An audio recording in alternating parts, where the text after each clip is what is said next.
This is the story of my worst bar customer ever. It was just me and another bartender on a Thursday night, and we were pretty much waiting on this last table to leave. It was a group of guys with like 3 girls. The whole night, this one guy was flexing that he was going to put everything on his tab, and he was going to pay for everything so the girls could drink whatever they wanted. Of course, that meant I put everything on his tab. The girls left and went to the next bar, so it was time to close him out. When I brought him his tab without even looking at it, he demanded for my phone number before he would pay for it. I told him I wasn't going to give him my phone number and he needed to pay regardless. I brought his tab over a second time, and his friends encouraged him to pay it so they could leave. That's when he threw a couple of crunched up dollar bills at me on the floor. I told him I wasn't gonna pick it up.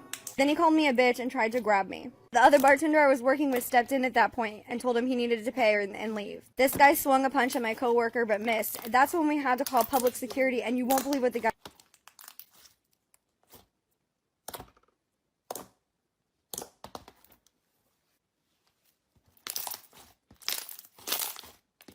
I literally want to cry. So if you didn't know, I have a sister, and her name's Ashley. And we both have boyfriends. And every night we both fall asleep on the phone with our boyfriends. So one day we're all hanging out and we're like just talking. And my sister's boyfriend looks at me and he's like, "You need to stop going into your sister's room in the middle of the night." And I look at him and I'm like, "What are you talking about? I don't have a reason to go into her room. Like, I don't go into her room, especially in the middle of the night." Then my boyfriend hops in the conversation and he's like, no. He's like, "No, I hear Ashley go into Kayla's room every night and stare at her." So me and my sister both look at each other and we're like, we don't go into each other's rooms, do we? And we agreed that we do not. And they said this has been going on for months.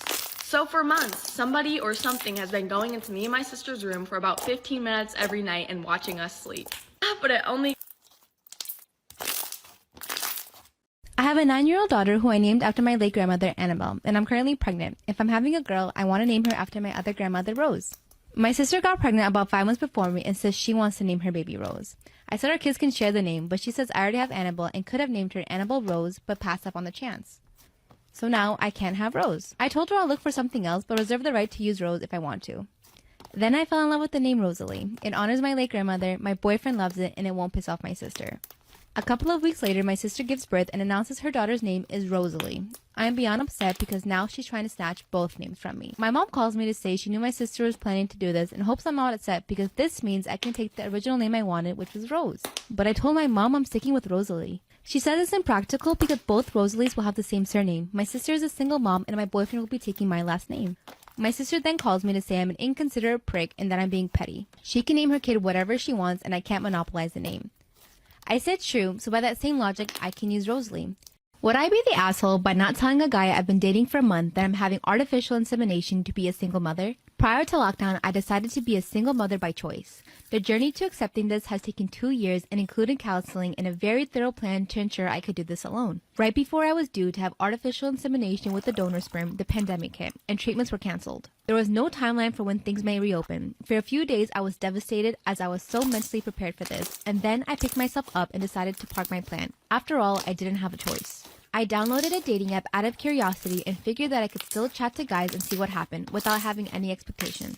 I've been talking with this guy, let's call him G, and it's only been a month, so very early stage. However, we've met up twice and spoken many times on the phone. And I get a really good feeling from him. For the first time in years, quite frankly, I feel emotionally connected with the man and it feels completely natural and promising. During this time, my clinic called me to say they have an approval to open and do I wish to go ahead this month with my treatment. I want to be a mother more than ever, so I said yes, and now I'm on medication with my... When I was 16, my friend Lexi and I were trying to get super fit one summer. So we made a pact that we were going to swim around this one rock every day that summer. The swim wasn't that long, it only took like 15 minutes. But the rule was that you had to swim around the backside of the rock. You couldn't just go out and back. You had to go behind it. And the backside of the rock was always a little scary because once you got behind the rock, no one on the beach could see you anymore. So if anything happened to you, you'd be on your own. But we were ridiculously intense about it. Like we went turbo beast mode. We said that no matter the weather, no matter the size of the waves, the strength of the rip current, we would swim around the rock for the entire month of July every day. And we were super serious about this commitment. Like one day, Lexi ate a really bad pepperoni calzone and had the worst food poisoning. And she was literally shitting her pants and I was like, Lexi, you don't have to swim with me today. And she still swam with me that day. Then one day,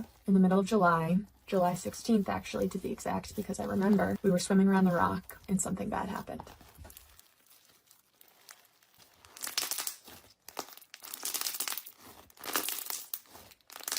One time I was behind the register at Victoria's Secret. This customer walks in and immediately everybody spots her as a red flag. She's just picking up items, throwing them in her bag, not looking at sizes, not looking at colors. So everybody's like, everyone's on their walkie like, watch this customer. She's coming to the fitting room. She's headed to the cash wrap. Somebody get her. Check her ID. Get her. Get her. She has a bag full of stuff. And guess who gets her at the register? Me. So she comes to my register and she dumps out her stuff, and we're having a regular conversation. Hi, how are you? Yada, yada, yada. Her total comes up to probably between $700 to $900. It was expensive. My manager is at the register next to me, talking to me on the walkie. Ashley, make sure you get that ID. Don't matter what she's using, make sure you get that ID. So I ask her for the ID because she's paying credit. Why do you need to ask for my ID? Just take it, run it. I'm like, no ma'am, I'm sorry, I need your ID for the purchase. She starts to raise her voice at me. Am I the asshole for pouring my drink on someone who threw hers in my face first? I went out clubbing last night with my friends. There were 7 of us, 3 guys including me and 4 girls. My girlfriend Hannah was meant to come too, but she was feeling ill. I offered to stay in with her, but she insisted I go out and have a good time. At the club, my friends got talking to a group of women who apparently worked in finance. They were here for some kind of conference and were checking out the local places in their spare time. One of them, Lauren, started trying to chat to me and asked for my number. She was pretty, but I was not interested as I have a girlfriend. I told her this, but she then started asking for pics of Hannah. I showed her and she said that I could do so much better than that. I was very annoyed and told her to leave me alone. Later on, me and my friends were dancing and Lauren and her group came up to us and she started trying to dance with me. I gave her the brush off once again and moved away from her, and she gave me a dirty look. A while later, she came back and by that point, she was very drunk. She smirked at me and threw her drink in my face. I was absolutely fuming, and in response, I poured my beer on her head. She started crying and ran to the bouncer who got us all kicked out. Everyone. Storytime had the most dirtiest college roomie ever. By the way, we're calling her Jessie. So I moved in before Jessie and I get settled and decorate. The next day, she comes and throws her bag on the bed, then leaves. I thought it was weird because she didn't even say anything to me. Couple hours later, she comes back and I'm like, hello? And she's like, my bad, and comes give me a hug. She smelled very bad. She starts unpacking all of her clothes and blankets, but they smelled like mildew. Anyways, a week later, there's this party going on for freshmen, and she goes, but I stay in because I had a migraine. I told her that when she comes back, can she keep the light off? Now it's 2 a.m., and she comes back in very loud, uses the bathroom, then goes to sleep. And now I'm up, so I got up to use the bathroom too. When I sit down on the toilet, I feel something very squishy. It was dark because, like I said, I had a migraine. I get up, turn the light on, and I was sitting in her shit. Part 2 will be up soon. I'm currently 2 months pregnant, but my mother-in-law has clearly stated she is not happy for me and hates that I'm pregnant. She's been coming over a lot to cook for us, but I haven't been eating her food. Not because I don't like it, I've just in a lot of pain and very nauseous, but she's always complaining about it. I've been taking a lot of vitamins for my pregnancy, and when my mother-in-law asked, I didn't think much of it. This past Sunday, she came into our house and stayed for hours. Everywhere I go, I see her looking for something. I ask what she's looking for, but she doesn't say what, so I walk away and give her privacy. The past few days, I've had really bad abdominal pain, upset stomach, headache, and nausea. So when I called my doctor, she asked if I was taking anything, and I said yes, vitamins. She asked me to bring them in. That's when she told me it wasn't vitamins, it was actually aspirin. I knew right away my mother-in-law was the one who switched them out. I can't believe it.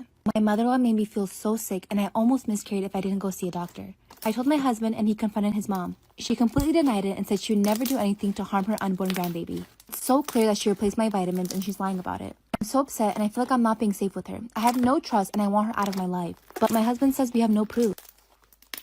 Story of the time I faked a leg injury just to take the elevator in school. So this was my junior year of high school, and I've always had really bad social anxiety. Every time I would walk through the hallways, I felt like everybody was just staring at me and talking about me.